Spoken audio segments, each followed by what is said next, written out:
Joined now by Syracuse head coach Gary Gait ahead of Saturday's ACC game against Virginia. Get a quick statement from coach and then we'll take questions. Coach.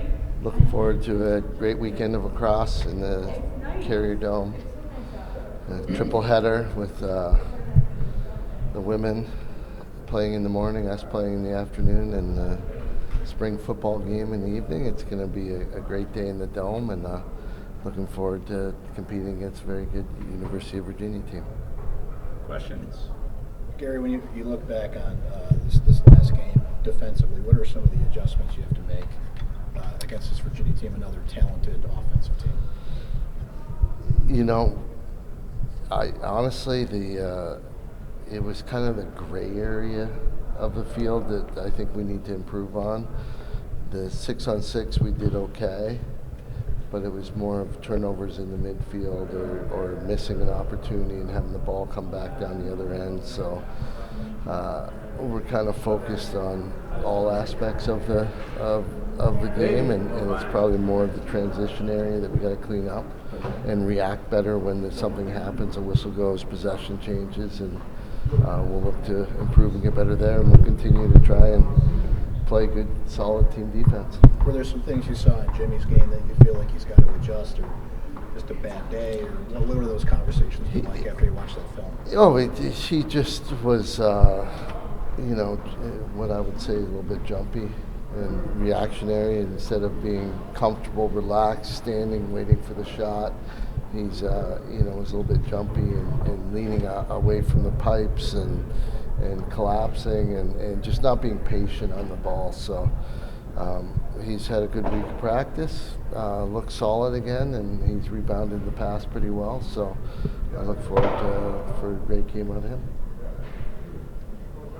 Outside of Joey Spallina being an elite scorer, how else are we going to remember him and his legacy here? Joey's he's a driven player. He's one of our captains, and I think, his tale, hasn't ended yet, and he's got to finish writing his story, and, the rest of the season will really determine, how his legacy is left here. So it's hard to guess, but up till now, he's been a great offensive player, great teammate, leader, and helped this program get back to a status where we feel that we can compete for a national championship. Gary, go. Thanks. As his coach, what would you want his legacy to be? Obviously I'd love to see him win a national championship this year and, deliver on what he wanted to do for this program, and that was come here, compete, and win a national championship. And, we wish that for all our guys, and, it's how we finish this season will give us that chance and that opportunity. Gary, do you want to get Joey involved, I guess, earlier in games? I know UNC tried to shut him off early. I felt like he didn't touch the ball a lot in the first quarter. How do you get him involved more early in the game from your perspective? Well, I think you got to see what the advantages are. Coach March does a great job of figuring out where the opportunities are going to come, and even last game, if we just shot a little bit better, we would have, had a better chance to compete and have an opportunity to come out on the other side of that game. But Joey's an important piece of it, and he gets the ball, he gets his opportunities, touches every game, and when he's feeling it, you can tell there's a little extra pep in his step, and we do want to get him to opportunities and hopefully get him going early. Coach, with two of the best attacking units in the country, do you see this game playing out similar to the Duke game? How much confidence do you have knowing that you've been able to come out and win one of those shootout type games? Yeah, you know what? It's going to be an exciting game. They do have an incredible offense, much like all the ACC teams. Very capable, and it's going to be a fun game.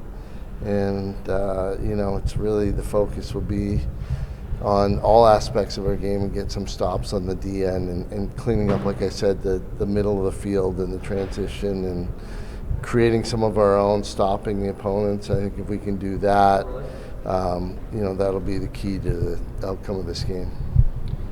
Gary, you talked about after the UNC game that it being tough playing on grass. You haven't really got the chance to play on grass. Was that by design in terms of like the field conditions not being good in terms of the grass that might be available, or just kind of what goes into that not playing on grass? Oh, is there grass available somewhere? What is the grass not? Do you guys not use any grass fields available? I mean, those are a couple. Like the soccer. I don't know if it's. Okay, so Just so explain it to me. Explain what the situation was. There was no grass there. Okay, that was one. Yeah. Coach, Until we stepped on till the game started. So that was our first time on grass. Did you request it to be available or try to? We always try and get on the game field and grass practice fields. I know that I believe the opponent was on a grass practice field down there at the same time we were on a turf. Coach, what do you expect to see on the defensive side from Virginia and how they're going to deal with Joey and the rest of the attack? They're gonna. I don't know what their game plan is, but I'm sure it's going to be very similar to the. They've been playing pretty well lately on the D end. They're solid one-on-one defenders. I'm not sure what their slide package is going to be, but it's going to be pretty similar to their other games, I'm sure. And we just need to take advantage of the opportunities we do get and get good quality shots that we know we can put in the back of the net. We don't want to give the goalie opportunity to get hot and feel comfortable in there. So the more we can keep them uncomfortable, the better. It's kind of a unique thing because it pops up during the season, but you got the PLL draft coming up next week. Yep. Number of guys that look like they're going to get selected. How do you kind of prepare them for making that next step, even though you're focused on the task at hand? Oh my God, we haven't really thought about that. The guys that are up for the draft know who they are, and I'm sure they're very excited. We'll have a get-together draft day and get together as a team and support those guys, and it should be a fun day. Have you seen that evolution there with the PLL and the relationship with college lacrosse and kind of feeding that league and where you think it stands? They're doing a great job of elevating professional lacrosse to the highest level it's probably ever been, and part of it is knowing that the college is your feeding program, just like the NFL, NBA, or all of that. It really comes from the college game. So it's been fun to watch as it becomes more important and these opportunities come up to celebrate when your team and your players from your team get drafted. So we'll celebrate that when the time comes, and it should be a fun day. When you think about Joey Spallina, the leader, why do you think that the players look up to him? Does he lead by example? Does he lead with his words in your eyes? I think it's more of an example. He's incredibly hardworking athlete. He's out there early, stays late. He's always trying to improve and get better, and I think that's a key to garnering the respect as a leader, is to be willing to put in the work yourself and walk the walk. So he does a great job of that. Obviously, Virginia has the Millen brothers. You obviously got to play with Paul at Syracuse. What is it like when you get to kind of play with your brother and have that connection? I think it's a lot of fun. They watching those two of them play. They do a great job playing together, and they're going to be tough to handle, but lots of fun. And hopefully we can come out and compete and make it difficult for them. You look at Virginia right now, obviously the season's in a much different spot than it was even just a couple weeks ago with wins over Notre Dame and Duke. Have you noticed anything particular that they're doing kind of differently than they were earlier in the season that's really made the difference for them? They're just, kind of put it together, developing some chemistry and reducing their mistakes. That's the biggest thing, getting some stops when they need them, not letting teams get up on top of them. So they've definitely grown throughout the year, and they're feeling pretty good about where they're at right now, so it's going to be a battle.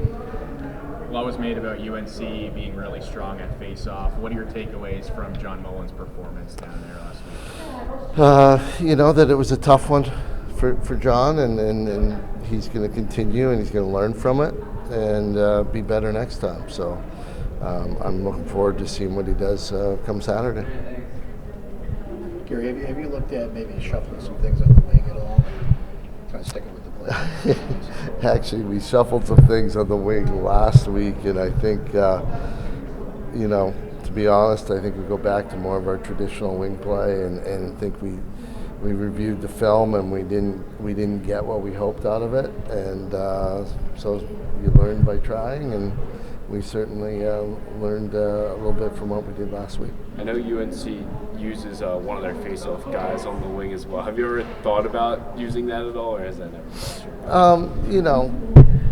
The key there is is having them really be a defensive player to be able to do that. So they made that decision, I think, 2 years ago to use a face-off guy. So I'm sure they've been training their face-off player as a defensive player as well, and so we haven't made that adjustment and thought of trying that, but it's certainly unique to UNC.